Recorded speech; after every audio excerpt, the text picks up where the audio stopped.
तो आज के लेक्चर में हम ध्वनि संबंधी कुछ स्वाभाविक नियमों पर विचार करेंगे जिन्होंने शताब्दियों सहस्राब्दियों से भाषाओं का नियमन किया है और जिनके गूढ़ और गुप्त रहस्यों को पकड़ने की चेष्टा भाषा विज्ञानियों द्वारा सतत की जा रही है।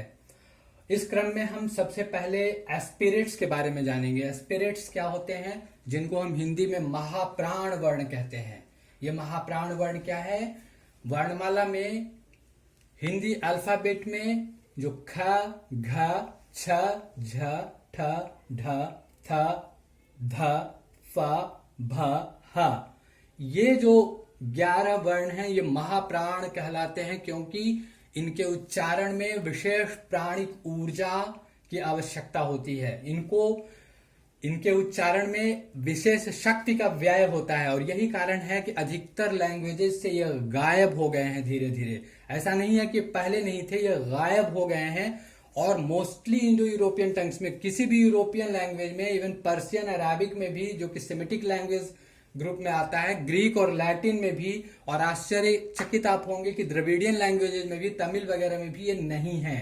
केवल इसके 2 रूप पाए जाते हैं, वो है हा एच और फ एफ। इन दोनों के अलावा और सब गायब हैं और इसमें भी बहुत आश्चर्यकारी परिणाम हुए हैं जिन पर हम विचार करेंगे, क्योंकि इनको बिना समझे आप उन तथ्यों को नहीं पकड़ पाएंगे कि ये शब्द कैसे एक दूसरे से मिलते हैं।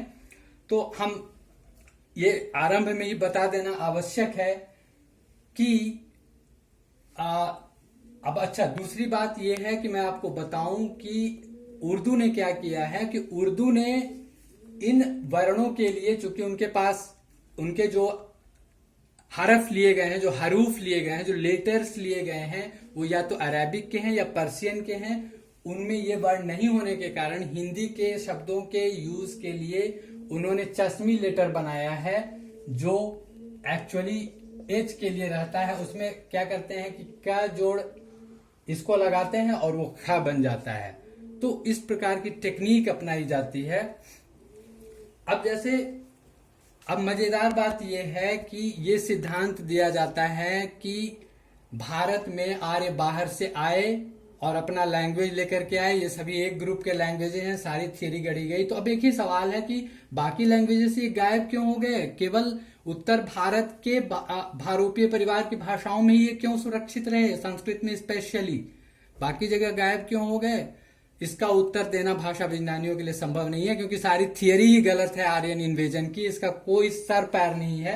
मैं आपको बताऊं, ओरिजिनली ये लेटर थे, उच्चारण की दुष्करता के कारण ये समाप्त हुए हैं और केवल संस्कृत में ये सुरक्षित हैं और संस्कृत के निकट की भाषाओं में सुरक्षित हैं, बाकी जगह से ये गायब हो गए हैं। तो अब हम आपको बताएंगे कि इसका परिणाम क्या होता है। इसका परिणाम क्या हुआ है, आप देखेंगे कि जहां भी एच था, जब इंडो यूरोपियन टंग के वर्ड जर्मैनिक में एच बहुधा जी हो गए हैं। और ये बहुत ही आश्चर्यकारी चीजें होंगी। जब आप इन चीजों को अपनाएंगे, आप शब्दों के बारे में समझ पाएंगे। उदाहरण के तौर पर, जैसे हम संस्कृत में बोलते हैं आह्लाद, जैसे आह्लाद में ये सुरक्षित है, ये जो रूट वर्ड है आह्लाद मतलब आनंदित होना, मैं आह्लादित हूं। ये जो लाद है, लाद शब्द जो है, ये जर्मैनिक में जाकर के ये ग्लैड हो जाता है। जैसे आप अंग्रेजी में कहते हैं glad, I am very glad, मैं बड़ा खुश हूं। तो किस प्रकार एच जी में बदल रहा है, इसको देखें। जैसे 1-2 उदाहरणों से मैं और भी स्पष्ट करूंगा। जैसे आप कहते हैं हंस, संस्कृत में आप हंस कहते हैं, यही जाकर के क्या हो जाता है, गूद। ये जर्मन में हो रहा है। ऐसा नहीं, सभी भाषा की एक ही प्रवृत्ति नहीं होती। ये प्रवृत्तियां कम्युनिटी बेस्ड रही हैं, ये अलग अलग प्रकार की प्रवृत्तियां हैं। उनको हम पकड़ने की कोशिश करें, क्योंकि ये युगांतरकारी होंगे आपकी समझ में वृद्धि के लिए कि किस प्रकार शब्द निर्माण होते हैं और कैसे एक ही प्रकार के शब्द हैं। ऐसे बहुत से उदाहरण दिए जा सकते हैं। मैं इस पर अभी ज्यादा जा नहीं रहा हूं, क्योंकि अभी आपको मैं केवल इसकी फिलॉसफी और सिद्धांत बता रहा हूं। जैसे आप और भी लें, हरिण शब्द है जिसका मतलब हरा होता है, ये कैसे जाकर ग्रीन हो जाता है। और ये सब मजेदार बात ये जर्मन के वर्ड्स में ऐसे हो रहे हैं, बाकी जगहों पर नहीं। अंग्रेजी ने सभी भाषाओं से शब्द लिए हैं। मूलतः इसके पुराने शब्द old English, Germanic, Anglo Saxons के हैं उसके बाद जो इसने शब्द लिए हैं लैटिन के हैं और फ्रेंच के हैं ज्यादातर, और जो अभी मॉडर्न पारिभाषिक वैज्ञानिक शब्दावलियां ग्रीक से ली गई हैं। तो ग्रीक और लैटिन का इसमें सबसे बड़ा योगदान है। हम जगह जगह पर देखते रहेंगे कि यह किस प्रकार हो रहा है। तो इस प्रकार हम देख रहे हैं कि किस प्रकार एच और जी परस्पर परिवर्तनीय से जान पड़ते हैं, जहां तक जर्मन का सवाल है। और ये आपके बड़े काम की चीज होगी जब हम आगे बहुत से शब्दों को देखेंगे। अब एक दूसरा जो महत्वपूर्ण, जिसके बारे में प्राय सब लोग परिचित,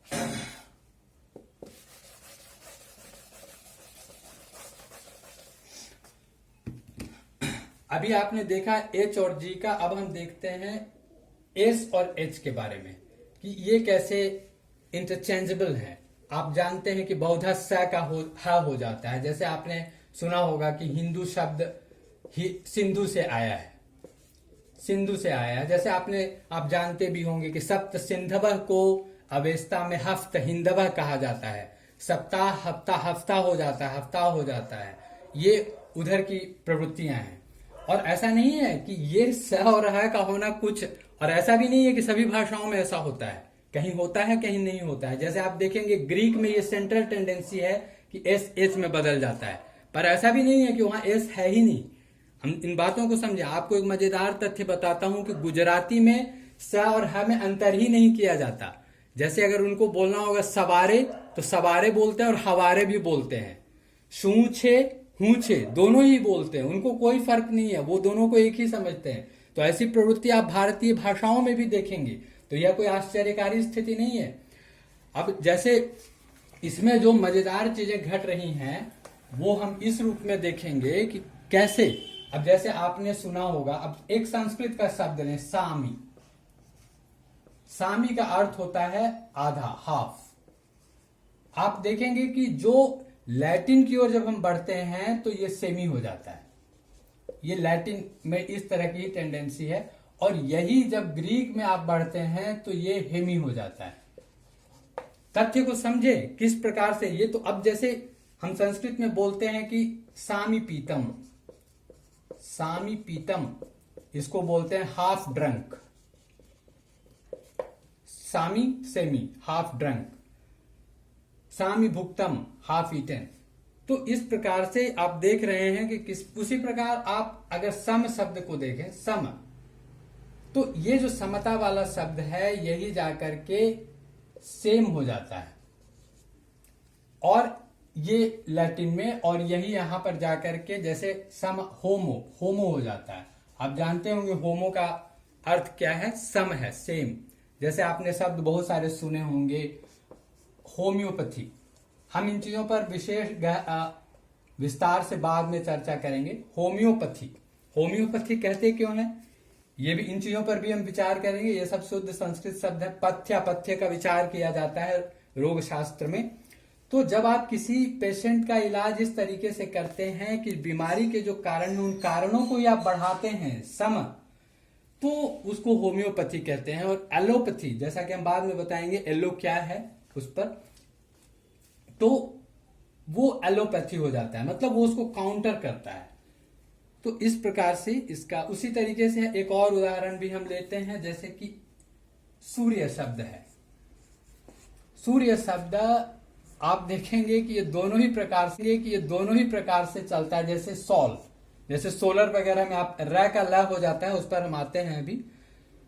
सूर्य लैटिन में तो सॉल हो जाता है, और ग्रीक में यही जाकर के हेली हो जाता है। जैसे आपने देखा होगा हेलियोट्रॉपिक या हेलियोसेंट्रिक थियरी वगैरह, ऐसे तमाम प्रकार के शब्द जो अंग्रेजी भाषा में आए हैं, हमने या तो लैटिन या ग्रीक से लिए हैं, साइंटिफिक टेक्निकल वर्ड्स, और ये बहुत मिलते जुलते हैं। तो इनकी जो प्रकृति है, प्रवृत्ति है, इसको हमको समझना होगा। अभी आपको हमने एच और जी और एस और एच के बारे में बतलाया है, इस पर गहराई से हम आगे छानबीन करेंगे। Friends, let me clarify at the very outset that in the evolution of a language, the prominent roles are played by the ignoramuses and not the pundits. Let me give you some examples to corroborate what I'm telling you. For example, take the word Ganges. Ganges, actually it is pronounced Ganges. क्या आप जानते हैं ये शब्द कहां से आया है, जबकि ओरिजिनल वर्ड तो गंगा है, गंगा। अब ये गंगा गैंजेस क्यों हो जाता है? क्योंकि उत्तर भारत में हम इसे गंगा जी कहते हैं, और ये जो गंगा जी कहते हैं इसको अंग्रेजों ने कैसे सुना, गैंगेज। लेकिन वो गैंगेज 2 बार जी ऐसा नहीं बोल पाते हैं गैंगेज, तो उसको गैंजेस कर देते हैं। ये भी एक सेंट्रल टेंडेंसी है, हमको भाषा की इन सूक्ष्मताओं को, नुआंसेज को समझना होगा। तो आप देख पा रहे हैं कि कैसे शब्द निर्माण हो जाता है। हम एक दूसरा मजेदार शब्द आपको बताते हैं। क्या आप पटना में एक जगह है, उसका नाम है गर्दनी बाग। क्या आप जानते हैं कि यह शब्द कैसे बना होगा? दरअसल वहां पर एक बागीचा था पहले, तो उसको गार्डन कहते थे। अब वो गार्डन तो लोगों ने समझा नहीं, कुछ मूर्खों ने, और ये गर्दनी भी हो गया और बाग भी हो गया। इसी तरह से ये गर्दनी बाग बन गया।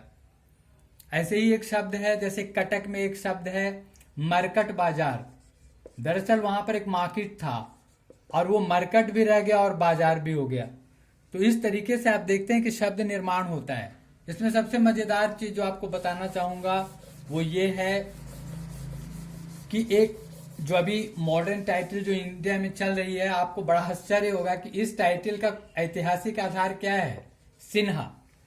दरअसल ये सिंह शब्द का अपभ्रंश है। हुआ यूं कि सिंह, यह भी एक, हम सिंह, बहुधा हा को यहाँ घा बोलने की प्रवृत्ति है।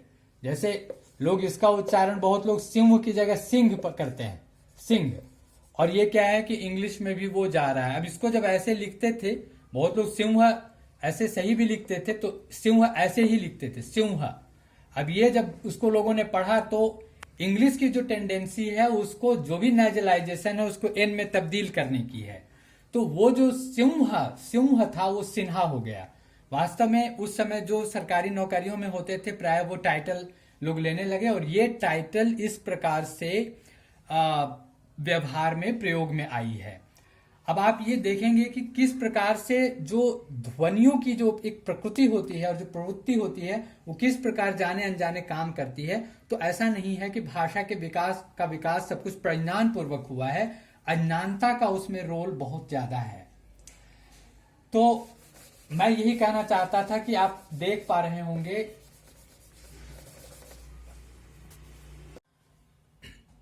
तो यही मैं कह रहा था कि जैसे आप देखेंगे कि ये 2 शब्द मैंने लिखे हैं, एजेंट और नेशन। इसमें यही फ्रेंच में भी शब्द है और अंग्रेजी में भी है। दोनों शब्द फ्रेंच में भी हैं और अंग्रेजी में भी हैं, लेकिन इनके उच्चारणों में आसमान जमीन का फर्क है। आप देखें कि इसको हम फ्रेंच में आजा पढ़ते हैं, आजा, ये नेजलाइज्ड है, लेकिन अंग्रेजी में ये एन पढ़ते हैं, एजेंट। उसी प्रकार ये नाशियों शब्द है, ये लास्ट नेजलाइज्ड है, लेकिन अंग्रेजी में इसे नेशन पढ़ते हैं। आप देख पा रहे हैं कि इसमें कितना अंतर हो जाता है। तो इस प्रकार की प्रवृत्ति सभी भाषाओं में है। जैसे कि आप हिंदी में भी देखते हैं कि कोई जैसे शब्द है चंद्र, इसको जब ये हिंदी में इसका होता है संस्कृत से, तो इसको हम पढ़ते हैं चांद, चांद, ये नेजलाइज्ड हो जाता है। जबकि संस्कृत ओरिजिनल ये नेजलाइज्ड, फुली नेजलाइज्ड नहीं है, तो चंद्र चांद हो जाता है। हस्त हाथ हो जाता है, या हाथ भी कभी कभी बोलते हैं। तो किसी किसी में जैसे हम देखते हैं कि ये जो नेजलाइजेशन की टेंडेंसी फ्रेंच में बहुत ज्यादा है, और दूसरी ओर अंग्रेजी में इस कदर नहीं है कि हम जो नेजलाइजेशन है उसको भी नॉर्मल एन वगैरह में तब्दील कर देते हैं। तो इस प्रकार की प्रकृति को भी समझना होगा। तो हम ये ना समझें कि मूल शब्द ये नेशन के करीब है। आपको आश्चर्य होगा जब हम बाद में विचार करेंगे, तो आप जानेंगे कि ये मूल शब्द जो है आजा यहाँ करीब है, और ये नाशियों इसके ज्यादा करीब है। अंग्रेजी में उच्चारण ज्यादा गलत हुए हैं। तो इस प्रकार की चीजों को जब हम ध्यान में रखेंगे, जैसे कि हम रूट वर्ड पर उनके आएंगे तो ये बात समझ में आएगी। And the problem arises partly because of the 26 letters of these languages which are incapable of transliteration, and the incapacity of translation has led to many interesting phenomena in the field of languages, what I will touch upon in due course of my lectures.